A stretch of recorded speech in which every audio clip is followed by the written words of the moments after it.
Halo semuanya, perkenalkan nama saya Putri, mahasiswa aktif semester 4 dari kelas 4D dengan NPM 0227221128. Di sini saya akan menjelaskan sedikit tentang apa itu etnografi. Langsung saja kita ke pembahasan. Baik, etnografi adalah strategi penelitian kualitatif yang melibatkan kombinasi lapangan dan observasi yang berusaha untuk memahami fenomena budaya yang mencerminkan pengetahuan dan sistem makna yang membimbing kehidupan kelompok budaya.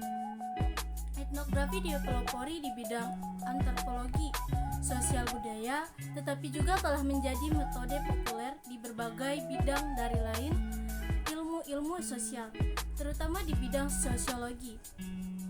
Karya etnografi membutuhkan partisipasi jangka panjang, intensif, dan sering mendalam di masyarakat yang menjadi subjek penelitian. Biasanya melibatkan relokasi fisik atau biasa di dalam istilah itu diartikan sebagai lapangan, meskipun sering melibatkan pelajar kelompok etnis dan atau budaya minoritas. Etnografi tidak selalu terjadi.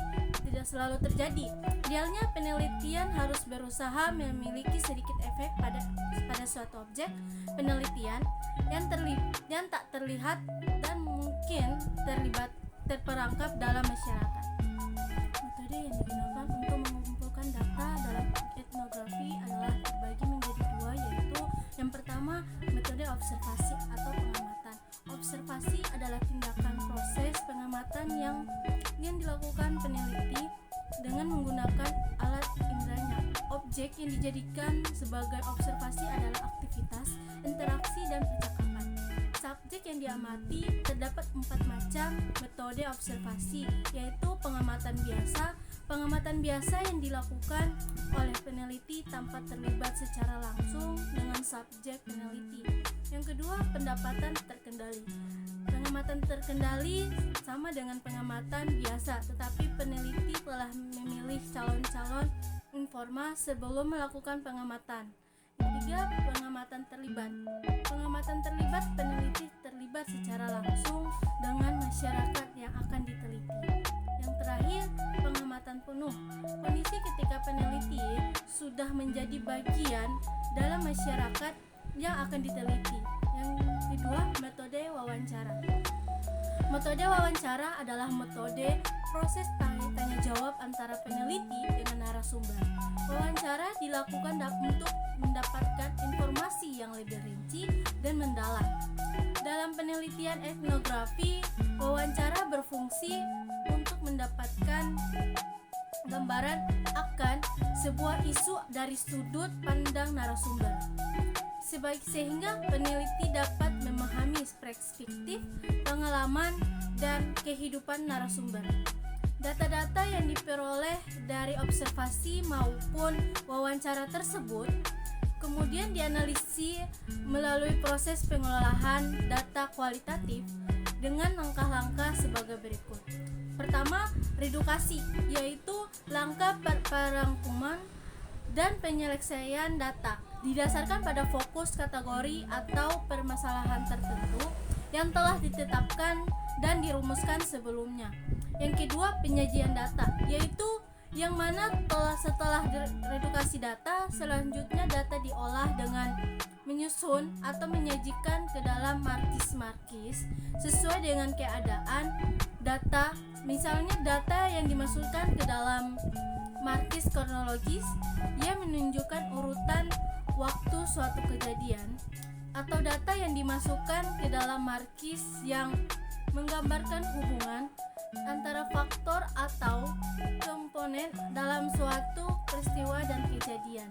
Dan ada juga proses penganalisan data dalam etnografi, yaitu terdapat 3 tahap dalam melakukan analisis data dalam penelitian etnografi, yaitu pertama, analisis domain. Analisis domain dilakukan terhadap data yang diperoleh dari pengamatan berperan serta atau wawancara dan pengamatan deskriptif yang terdapat dalam catatan lapangan. Pengamatan deskriptif berarti mengadakan pengamatan secara menyeluruh sesuatu yang ada di dalam latar penelitian.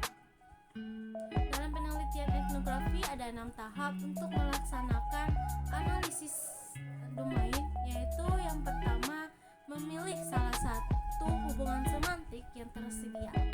Yang kedua, menyiapkan lembar analisis domain. Yang ketiga, memilih salah satu sampel catatan lapangan yang dibuat terakhir untuk memulainya. Yang keempat, mencari istilah acuan dan istilah bagian yang cocok dengan hubungan semantik dari catatan lapangan. Yang kelima, mengulangi usaha pencarian domain sampai semua hubungan semantik habis. Yang terakhir atau yang keenam, membuat daftar yang ditemukan atau teridentifikasi. Keenam tahapan ini dijadikan sebagai acuan dalam melakukan analisis di lapangan agar hasil dari laporan penelitian maupun menggambarkan kejadian-kejadian di lapangan. Yang kedua, analisis taksonomi. Setelah selesai analisis domain, dilakukan pengamatan dan wawancara terfokus berdasarkan fokus yang sebelumnya telah dipilih peneliti. Analisis ini sudah dimasuki pada penyusunan matrik penelitian. Data hasil wawancara terpilih dimuat dalam pencatatan lapangan yang terdapat di buku lampiran. Dalam analisis ini terdapat 7 langkah yang harus dilalui oleh peneliti etnografi. Ketujuh langkah ini adalah yang pertama, memilih satu domain untuk dianalisis. Yang kedua, mencari kesamaan atas dasar hubungan semantik yang sama dengan yang digunakan untuk domain. Yang ketiga, mencari tambahan istilah bagian. Yang keempat, mencari domain yang lebih besar dan lebih eksklusif yang dapat dimasuki sebagai sub bagian dari domain yang sedang dianalisis. Yang kelima, membentuk taksonomi sementara. Yang keenam, mengadakan wawancara terfokus untuk mengecek analisis yang telah dilakukan. Yang terakhir atau yang ketujuh, membangun taksonomi secara lengkap. Yang ketiga, analisis komponen. Analisis ini dilakukan setelah analisis taksonomi sudah selesai secara benar. Dalam analisis ini, penelitian melakukan wawancara atau pengamatan terpilih untuk memperdalam data yang telah ditemukan melalui pengajuan sejumlah pertanyaan kontraks. Data hasil wawancara terpilih dimuat dalam catatan lapangan-lapangan yang terdapat dalam buku lampiran. Dalam analisis komponen ini terdapat 8 langkah yang harus dilalui oleh peneliti etnografi, yaitu yang pertama, memilih domain yang akan dianalisis. Yang kedua, mengidentifikasi seluruh kontras yang telah ditemukan. Yang ketiga, menyiapkan lembar paradigma.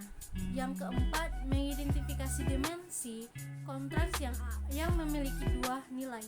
Yang kelima, menggabungkan dimensi kontras untuk ciri yang tidak ada. Yang keenam, menyiapkan pertanyaan kontras yang ciri yang tidak ada. Yang ketujuh, mengadakan pengamatan terpilih untuk melengkapi data. Yang terakhir atau yang kedelapan, menyiapkan paradigma lengkap. Itu saja yang bisa saya sampaikan. Lebih dan kurangnya saya mohon maaf. Wabillahi taufiq wal hidayah. Wassalamualaikum warahmatullahi wabarakatuh. Terima kasih, bye-bye.